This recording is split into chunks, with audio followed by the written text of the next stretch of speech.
Hello there, Trevor here from Double Bill Movies. Okay, so I have another big screen review for you. Now I've received this a couple of days early, not because I'm affiliated with 88 or anything, but maybe it's just the way the postage works. This film is not actually released until Monday. This is a Blu-ray copy of Mosquito Squadron, a World War II film. It's kind of a fictional story, but it's actually based on reality. And so it was released in January 1969 through United Artists, and it was directed by Boris Segal. It stars David McCallum, who's sadly no longer with us, but it's one of his best films, I think. I had this on DVD for a long time, but struggled to watch it sometimes because I had to mess around to get it to fit the screen, due to its aspect ratio being non-anamorphic. But thankfully this lovely Blu-ray is presented in its original aspect ratio of 1:66 to 1. So when I show you some images later, you'll see that there are masks either side of the image, and that's because it's not quite wide enough to fit a 16:9 screen. But that's how it's meant to be presented. That's how it was originally intended. So it's lovely to see this in its correct format. It was shot on 35mm. It does contain archive footage, which is some black and white, and there is some colour in there as well. And I think it's used to great effect. Some of the archive stuff is actual archive footage of the bomb that was created for the mission, and it's nice to see that. You may think to yourself, well, it's very similar to that of the Dam Busters bomb. It's because it is very similar, but this one's not for bouncing on water, it's for bouncing along the land. They explain all that in the film. So the premise of the film is, or the premise of the story is, this Mosquito Squadron, it's a fictional squadron, 614, but right at the beginning they are targeting the V1 launch sites that are in France, which of course are sending lots of V1 doodlebugs over to the UK and wreaking havoc in London. And one of the aircraft gets shot down and the squadron leader gets killed. This then promotes David McCallum's character, which is, his surname is Munro, but I forget his first name, and he has to console the wife of the squadron leader who's killed, and he has a connection with their family. They were practically brothers. Then another mission is thrust upon him, and it is to go and take photos of a chateau, where they think that some other V weapons are being designed and manufactured. So they need to get rid of this facility. What happens is an air raid happens on the airfield that his squadron is based at, and just before the two Messerschmitts depart, they drop something. What they drop is a film canister, and in the film canister clearly is a reel of film. But on the film is the Germans loading RAF prisoners of war into the chateau, as if to say, hey, come and bomb us now. They've clearly caught wind, because if you send a plane over to take reconnaissance photos, you're going to rouse suspicion, and of course they know that they've got their facility there, and the Germans will realise that we have found out about it. Then of course a plan is hatched to deal with this, and they only have 10 days to train for it and get this bomb in this tunnel hole to help destroy the facility. So that's the basics of the story. I think it's extremely well made. Now, I have to say, seeing this on Blu-ray, I was able to see a lot more of the practical effects used to create the film. I could tell a lot from the DVD, like the rear projection stuff in the cockpit of the plane and things like that. But there's other scenes where I could really see the fact that they weren't real, like they were driving the car, and you know, it's clearly rear projection again. But that's fine. I like that you can see how they've made it. The image quality of some of these prints will disguise a lot of these special effects.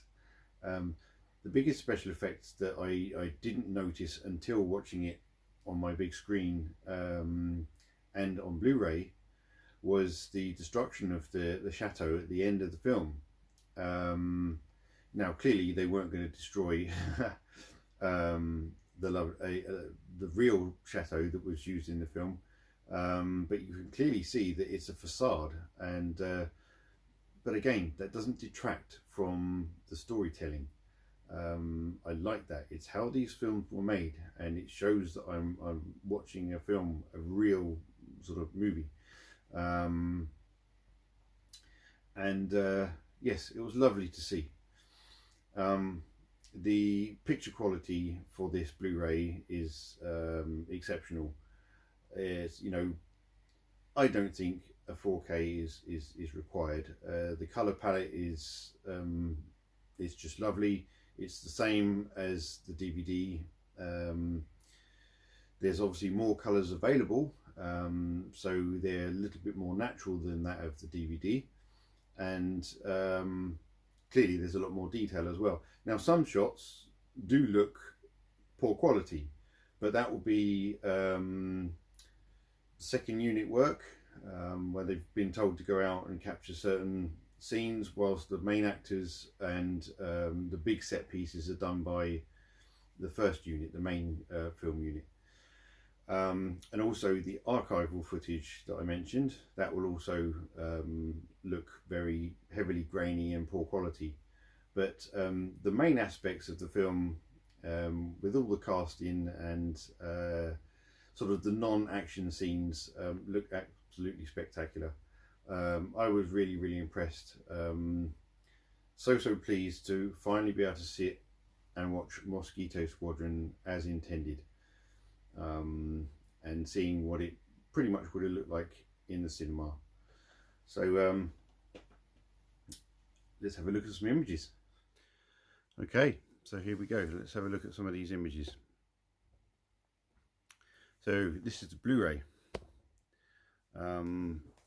Like I said, I was really pleased with how this looked. Now you can see either side of the image, just before the boundary of my screen, there is a gap between the picture and the boundary of the screen, and that denotes the 1:6:1 aspect ratio. And so I forgot to say that the film also stars the absolutely stunning Susanna Neve, and yes, she was just absolutely gorgeous back then. And yes, she plays the bereaved wife of the squadron leader who gets killed. This is them on their way to the parents of the squadron leader to give them the sad news. But this is such a lovely looking car. Let's get a closer look at it, shall we? I don't know what car it is. I'm not that interested in cars enough to know these things, but if any of you do know, please let me know in the comments below. So what else we got here? Okay, so this is where I was talking to you about the rear projection. Now on the first glance it looks like they're actually driving outside, but if I zoom in on here, you can see it becomes rather transparent. But and you can sort of see a blue hue around certain aspects, like the wing mirror there and the dashboard inside the car. But hey, it does not matter. It's I mean, this shot makes it look a little bit more real than it actually is, but like I said, it does not detract from the movie. So here's some of the crews. It clearly looks like they had 3 real airworthy Mosquito planes, de Havilland Mosquitoes, to make this film, and they're utilized very, very well. So nice colors and everything. Like I said, the grass looks natural, and their skin tone looks natural. It's not red like some of these films can be, and that sort of thing. And there we go. There is the 3 Mosquitoes in action, supposedly flying over France to the target.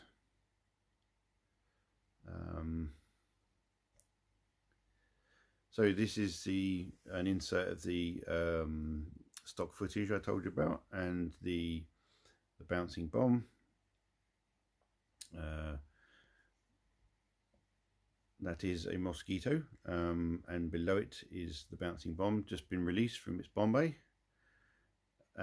Now, although this is on the film, this is an actual insert. They are not actually projecting that. I think if you look down here, part of the image, well, I don't know. It looks great anyway. However they've done it, because a camera, I think they wouldn't have been able to do it because of the frame rates, because obviously the movie cameras are shooting at 24 frames per second. This would have been at a much lower frame rate, and I think there would have been some issues trying to film the black and white footage, if you see what I mean. So now this is what I like about these films. This is the sort of thing I kind of geek out about. This is a guy in a flight simulator. I'm not 100% sure if it's era accurate, or whether they've just thrown it into sort of, I clearly need to do some research and find out if it is era accurate to World War II. But this is the kind of thing I like to see, not just the shooting of the guns and blowing up of bombs and planes flying around this, that and there. I like to see behind the scenes stuff, you know, because it obviously went on. The pilots had to train, and they had to find out if they were fit enough to train, if their reaction times were correct, and all that kind of stuff. So this is a lovely scene to see in the film. So here we go. This is the DVD. Now on first glance you can see the picture doesn't look too bad, but you can also see that it is basically a square within my screen. Now there is a way of making that full screen, but I won't go into that explanation now. I have a video on it, so if you want to look through my playlist somewhere, you shall find it. But let's zoom in on Mr. McCallum's face.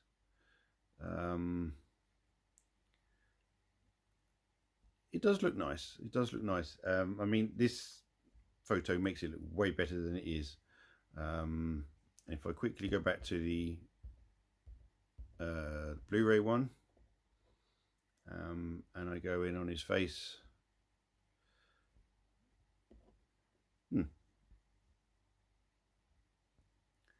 So there you go. Right, so hope it doesn't make you feel ill. There's the car again. Now the colours will look a lot more saturated on the DVD, bizarrely enough, partly because obviously it's a shrunken image, but because there are less colours available to the DVD, it can only represent the colours on screen approximately. And of course, when you go up to 4K and you have such a massive jump in the amount of colours, it's ridiculous. But it still looks nice. It still looks real. And there you go. That's the same shot again of the crew. Pretty blurry looking once I zoom in. I mean, I can go to the Blu-ray one and zoom in on that. Where was it? There. Yeah, it's still a bit blurry, but there's a lot more detail there. Not just because it's a bigger image, but clearly because it's much better quality. What else? And that was the last image. So yeah. Okay, so there you go. What do you think? Get in the comments. Let me know what you think of the difference. Now, obviously, the biggest difference is the aspect ratio of the DVD. Now, one thing I want to point out here, on the DVD, you probably won't see, but it says 127 minutes. And is it visible on there? Yes, it is visible on there. That says 91 minutes, which is 1 hour 30. Not 127 minutes, sorry, 1 hour 27. So the DVD says 1 hour 27 and the Blu-ray is 1 hour 30. Now, that doesn't mean to say there's any extra footage, not at all.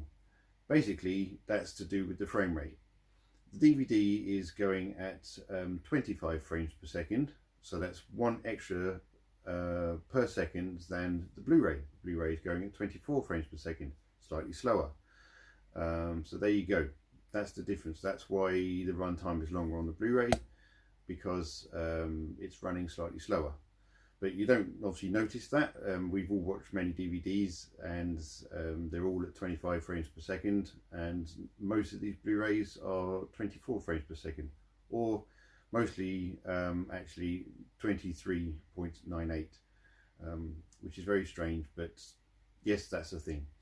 Anyway, so I hope you like this video.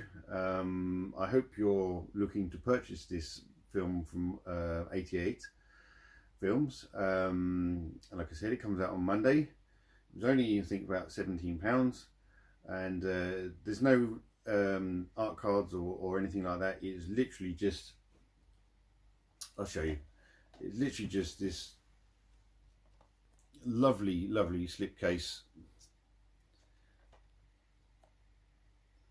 And there's your spine, and that was up the right way. And of course it has MGM on it. The artwork is exactly the same. Now, there is a reversible art, but the only difference is in that corner it says PG. So I flipped it round to get rid of the age certificate, which of course you can see if it will focus. Well, it's on the corner of the slip. Now, I could only imagine that 88 didn't have permission to do any other artwork, so they've just utilised what they can. They probably could have done a poster with the same piece of artwork, but no, so no reversible art. But there you go. Anyway, please give us a thumbs up, and please subscribe if you're seeing my channel for the first time, and check out more of my other reviews, which you'll see in the end screen. Anyway, take it easy.